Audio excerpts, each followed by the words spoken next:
As someone who grew up in the mid to late 1990s, the X-Men have always been a superhero team close to my heart. Growing up as a kid watching their adventures on the small screen via both X-Men the Animated Series and X-Men Evolution, this group of outcast heroes have always been one of my favourite corners of the Marvel Universe. And when it comes to great X-Men comics, you're honestly spoilt for choice. Whether it's Chris Claremont's legendary run throughout the 1970s and 80s that created the modern template for X-Men stories, the subsequent era of iconic 90s comics, or more modern runs written by the likes of Grant Morrison, Jonathan Hickman, and Brian Michael Bendis, there's no shortage of great X-Men comics out there. But when I think about my favourite X-Men stories, and the runs that helped me fall in love with these characters on the printed page, my mind always goes back to 2004, and to Joss Whedon and John Cassaday's run on Astonishing X-Men. Published between May 2004 and January 2008, this series saw the Merry Mutants be handed over by a dream creative team, who told a slew of excellent self-contained tales that represents everything that makes the X-Men so great,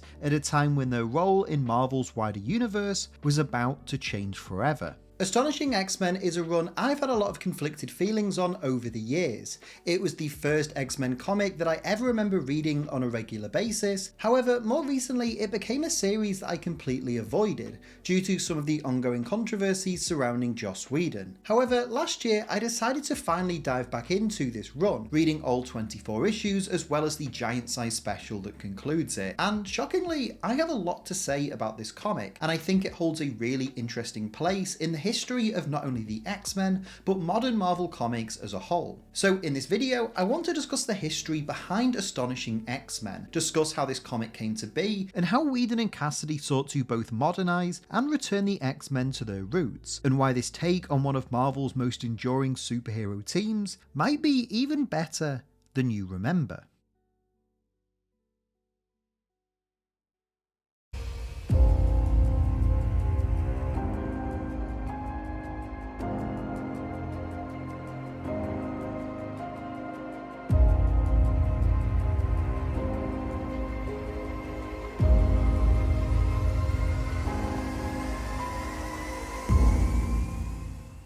Before we continue though, just a quick reminder to leave a like on this video if you enjoy it, and subscribe to Owen Likes Comics so you don't miss out on any future videos.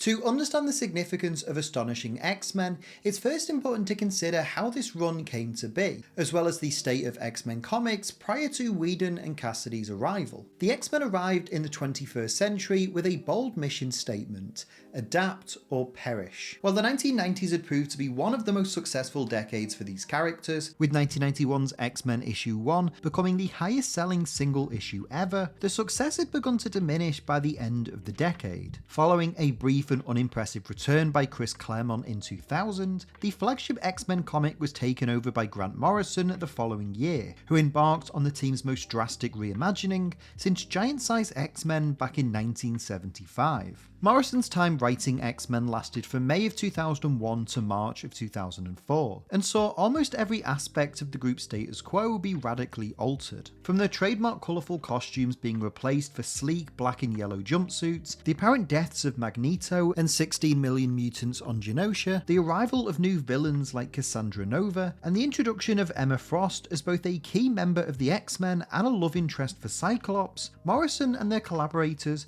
were keen to update the mutant metaphor for the 21st century, creating the literally named New X-Men for this new generation. Alongside this, Marvel also launched Ultimate X-Men in February 2001. Initially written by Mark Millar with art by Adam and Andy Kubert, this comic also provided a modern, updated take on the mutant heroes, this one heavily inspired by the group's recent live-action film. By 2004, when Morrison left New X-Men and returned to DC Comics, the team had become one of Marvel's hottest properties once again, and as such, conversation quickly turned to which writer would follow up and take over the flagship X-Men title. Chuck Austin, who was previously writing Uncanny X-Men, was selected to take over directly from Morrison, while Chris Claremont returned to write Uncanny. However, Marvel's editor-in-chief Joe Quesada pitched launching a third monthly X-Men book, this one brought to life by an all-star team of writers and artists, and would focus less on interconnectivity with the other X-Men titles, and instead tell self-contained stories that were accessible to new or lapsed readers, and featured a more traditional take on the main X-Men characters. The name Cassaday chose to write this new comic was Joss Whedon. Although not a comic book writer at this time, Whedon had rose to prominence in the late 1990s as the creator of Buffy the Vampire Slayer.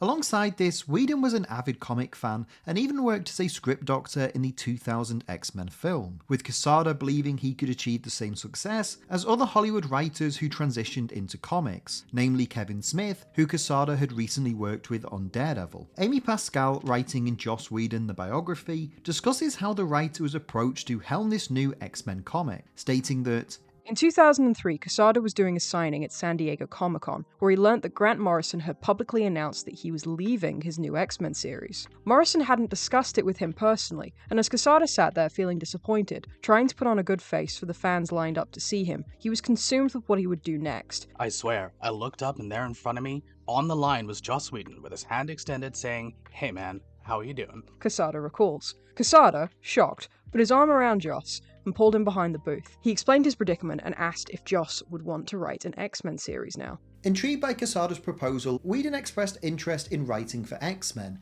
and a deal was quickly agreed that would see him team with John Cassaday, who had become one of comics' hottest artists thanks to his work on Planetary. Whedon signed on to write 12 issues, later extended to 24 and a one-shot special, and this new book was announced as Astonishing X-Men, borrowing a name only previously used for two short limited series in the 1990s. Although Whedon and Cassaday's title was largely self-contained, the writer was a keen fan of the recent X-Men books, particularly Grant Morrison's work on New X-Men. As a result, Astonishing exists as both a back-to-basics series that would appeal to lapsed and casual fans, but it was also a faithful continuation of many themes and ideas established during Morrison's run. Whereas New X-Men concluded with the Xavier Institute being closed, Professor X leaving the team and becoming jaded with failing to achieve his dream, and Cyclops and Emma Frost beginning a relationship following the tragic death of Jean Grey, Whedon's initial story arc built off all of these moments, focusing on Scott and Emma's journey to reunite and rebuild the X-Men and restore their reputation as superheroes to the wider world. As news of Astonishing X-Men's development began to spread, anticipation ran high both in and outside of the industry, as readers eagerly anticipated what this exciting pairing would do with the acclaimed superhero group. And then finally, in May of 2004, the first issue of Astonishing X-Men finally hit shelves. And from its epic, action-packed debut, it quickly became clear that this would be a comic to remember.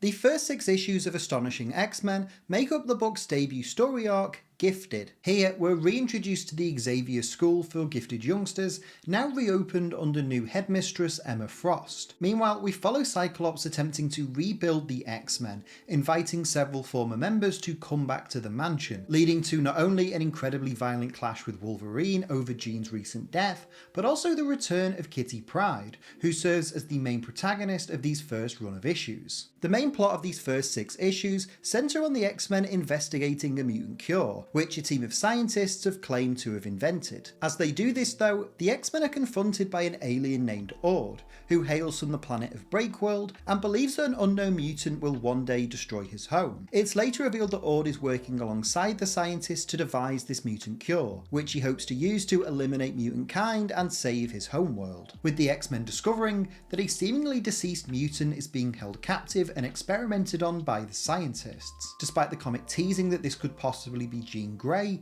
issue 4 reveals that the unknown mutant is actually Colossus, leading to an incredibly heartfelt reunion between himself and Kitty Pryde. The climax of this story sees the X-Men come into conflict with government intelligence agency SWORD, as well as its leader Abigail Brand, before Ord kidnaps a mutant child and tries to escape back to Breakworld. In a moment perfectly illustrated by John Cassaday, Colossus hurls Wolverine into the air right as Ord's ship takes off, with Logan rescuing the girl and bringing the villain into custody. From here, issues 7 through 12 shift the focus from alien threats to the enemy within, as the Danger Room suddenly becomes sentient and starts to attack several of the students at the school. After one particular child is found dead, the X-Men discover the room has gained sentience, eventually leading to a tense reunion with Charles Xavier. Here, the Professor reveals that the Danger Room was actually controlled by a sentient AI, which he had imprisoned for several years, and now it's escaped and seeking revenge on the X-Men. This AI, now calling itself Danger, attacks the X-Men in issue 10, but not before Xavier makes a triumphant return and helps destroy the machine. This victory, though, is short-lived, as the next 2 issues reveal Danger's master plan. A hulking sentinel emerges from the wreckage of Genosha, explained to be the same one used by Cassandra Nova to kill 6 million mutants. This causes the X-Men to reluctantly team up with their former leader, and as Cyclops, Beast, Wolverine and Colossus all battle the Sentinel, Kitty Pryde is able to phase into it and rewire it from the inside, allowing the machine to access its memories and emotions. Suddenly crushed by the guilt of the horrors it committed, the Sentinel surrenders and jets into the sky, with Kitty proclaiming that it needs some time alone. With the danger threat now gone, the X-Men have a heated exchange with Professor X about his role in creating this monster, before the team leave Genosha and return to the mansion without their mentor. This storyline concludes with the reveal that Emma Frost is secretly a double agent, as we witness her meeting with her former allies in the Hellfire Club. The reveal that Emma is actually still a villain turns out to be a misdirect. Issues 13 through 18 focus on the Torn storyline, which sees the return of Cassandra Nova as she aligns with the Hellfire Club.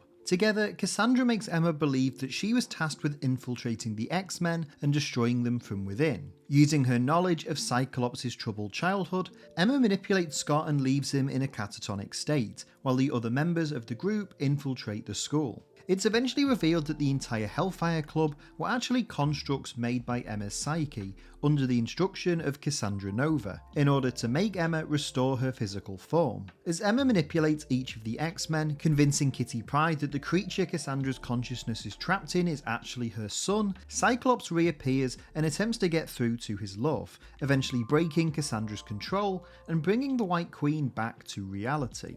Just as this happens though, a beam of light appears from above and all of the X-Men are suddenly transported onto a ship. Here, they're confronted once again by Abigail Brand, who informs them that she's taking them to Breakworld. This leads into the final 6 issues of Whedon and Cassaday's run, which see the X-Men journey to Breakworld to try and prevent an intergalactic catastrophe. The mysterious prophecy Ord spoke of in the earlier issues is revisited, as the X-Men discover that the aliens believe that their world will be destroyed by Colossus. After Ord's attempt to eradicate mutant kind failed, the Breakworld leaders have decided to strike preemptively and destroy Earth with a giant bullet. Despite Sword and the X-Men's attempts to negotiate peace, Breakworld launches the attack, and as all hope seems lost, Kitty Pryde phases herself inside the bullet, hoping to steer it away from Earth. With her teammates watching on in shock, Shadowcat is hurtled into space. We see the other heroes on Earth discovering the bullet heading towards them, causing the Avengers, Spider-Man and the Fantastic Four to all intervene to no avail. Faced with no other option, Kitty uses all of her powers to phase the bullet through the planet, saving Earth but leaving her trapped inside it forever. The bullet then speeds off into the depths of space as the X-Men return home. The closing moments of giant-sized Astonishing X-Men tell a somber tale, as Scott and Emma express their insecurities as leaders and promise to do right by Kitty's memory. Beast and Wolverine resume their role as teachers, and Colossus stands alone, staring out into the sky and thinking about his lost love. The X-Men are back, and albeit with the sacrifice of one of their most prominent and beloved members, manage to save the world once again.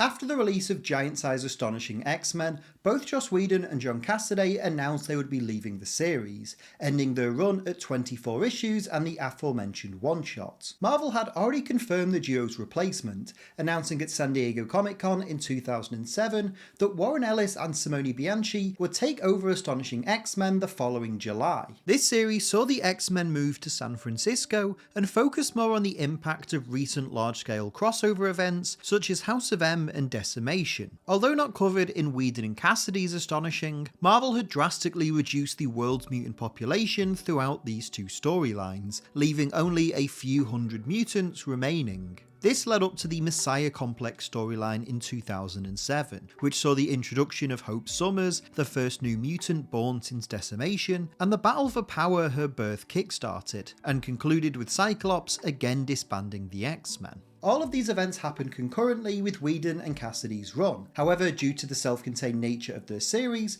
they weren't addressed in the pages of Astonishing X-Men. This self-contained approach to storytelling, alongside Whedon's clear influence from Chris Claremont's X-Men comics, gave this series a timeless and quintessential feel. It almost feels like the last classic X-Men story, combining the best elements of the traditional status quo with some of the more modern changes already implemented by Morrison and other writers, and crafting a definitive take on the mutant heroes for the early 2000s, right before their status quo and place within the Marvel Comics universe was about to change forever. The lack of overarching continuity also made this series accessible to new readers. Whilst Whedon was keen to continue many of the plot points and character developments established during Morrison's new X-Men, Astonishing is an excellent jumping on point for both brand new and lapsed fans. The comic has a back-to-basics quality that makes it easy for new readers to quickly understand and engage with the X-Men and their lore, all while continuing and building on the narratives left over by the previous run.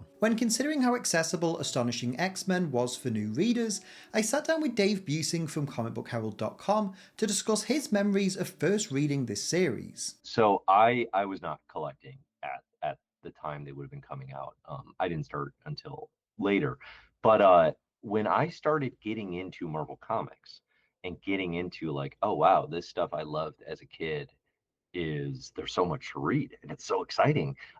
Astonishing X-Men has a reputation, I think, as a good entry point for new or lapsed readers. I think that is pretty consistent feedback, and it's definitely true. And that was my experience as well, because I found not the first gifted trade, I found the motion comic of X-Men on Marvel.com circa 2007, 2008. It was my introduction, and I didn't know Joss Whedon was involved. I didn't know a thing about John Cassaday at the time. I just knew these X-Men look awesome. Cyclops is so damn cool. Wolverine looks incredible. And I sat there staring at a laptop that probably weighed 500 pounds right at the time, and watched the whole gifted arc. And then I was like, I gotta find these trades. I gotta actually go and read that. So that to me cemented this as like, well, for me, it was a perfect flipping introduction to getting back into modern X-Men. And even now, as I've gone way down the rabbit hole with the entire franchise, I think that reputation holds. That's the thing I remember most about, especially that first arc, Gifted. As I alluded to in the introduction, I've always had something of a complicated history with Astonishing X-Men. It was the first X-Men run that I properly got into reading. I remember picking up an issue randomly and being immediately floored by John Cassaday's stunning artwork. The highly detailed, almost cinematic art, mixed with Whedon's quippy dialogue and clear understanding of all of the main characters, immediately had me hooked. However, in years since, I shied away from ever revisiting Astonishing X-Men. Now, of course, this was partly influenced by the accusations of misconduct made against Joss Whedon, but also as I continued to read more comics, specifically more X-Men books, I developed this fear that Astonishing was just pure nostalgia, undoing a lot of what I had come to love in other runs and returning the team to how they once were. I finally decided to sit down last year and reread this entire run, and my concerns about it dragging the X-Men backwards were quickly put to ease. Astonishing X-Men is definitely nostalgic for what came before, but it manages this in a way that still makes its stories feel unique and forward-facing. When this comic is at its best, it feels like a modern-day amalgamation of Claremont, Morrison, and everything in between, telling timeless stories that could have been published at any point in these characters' history, while simultaneously acknowledging and building on the major changes made to their lore over the years. During my conversation with Dave Buseing, I asked him what he thinks the legacy of Astonishing X-Men is, and how we should look back on this series some 20 years after its inception. I think when folks talk about back to basics, or like that can almost be backhanded praise. in some ways, when it's like, well, it's good for new readers, right? There's sort of like an implication, and I've been guilty of this. And I actually do think so. Like, I reread a decent chunk of it for the My Marvelous Year podcast we do, and then just before you said you want to talk about it, so just again, and like, it's not as easy or as like desperately nostalgic. Seeing it as Morrison to Whedon, it's very easy to position this as experimental, strange, and by the end of New X-Men, just going all the way off the deep end, right? Run versus 5 core characters, Kitty talking Claremont days, welcome back to the mansion, back to basics. And that there's truth to that, and that's why that narrative gets served. I think the legacy of it to me is like, this is kind of the best case example of, if you're gonna focus on the X-Men as a superhero team, how do you sell that? How do you not diminish all of the other things that X-Men can be, right? Because it doesn't feel like, generally for me, it doesn't feel like a run where I'm missing something. It's also, I mean, it's the case study, it's the template for, okay, if we were going to put the team back in the mansion and let them be superheroes again, what's the best case scenario for that doesn't just reek of nostalgia and desperation? And it's this. Considering the wider goings-on in X-Men comics at this time, and how the ramifications of stories like House of M and Decimation are still very much felt on the printed page today, Astonishing really does feel like a celebration of the team's history. And it's this, coupled with Cassaday's incredible artwork, and Whedon's penchant for telling fun, engaging stories with enough nuance and complexity, that made Astonishing X-Men such a success during its heyday, and why it remains one of my favourite periods of X-Men history. It's a comic that gives each of its core characters plenty of opportunity to shine, whether it be showcasing Cyclops' skills as leader and his newfound relationship with Emma Frost, Emma's own struggles with her villainous past, Beast coming to terms with his secondary mutation, or the heartbreaking saga of Colossus and Kitty Pryde. There's enough moments throughout this 25-issue run for readers to fall in love with each member of the team, while also delivering on plenty of bombastic action and memorable moments. Although it isn't without its flaws, the controversy surrounding its writer, and the handful of moments that definitely haven't aged well, overall I still regard this as a great encapsulation of who and what the X-Men are, and why they've endured and remained so beloved for so many years. So if you haven't checked this series out, perhaps now is the time to do so. Or if you're like me and haven't revisited it for a long time, you might just find that Astonishing X-Men is even better than you remember.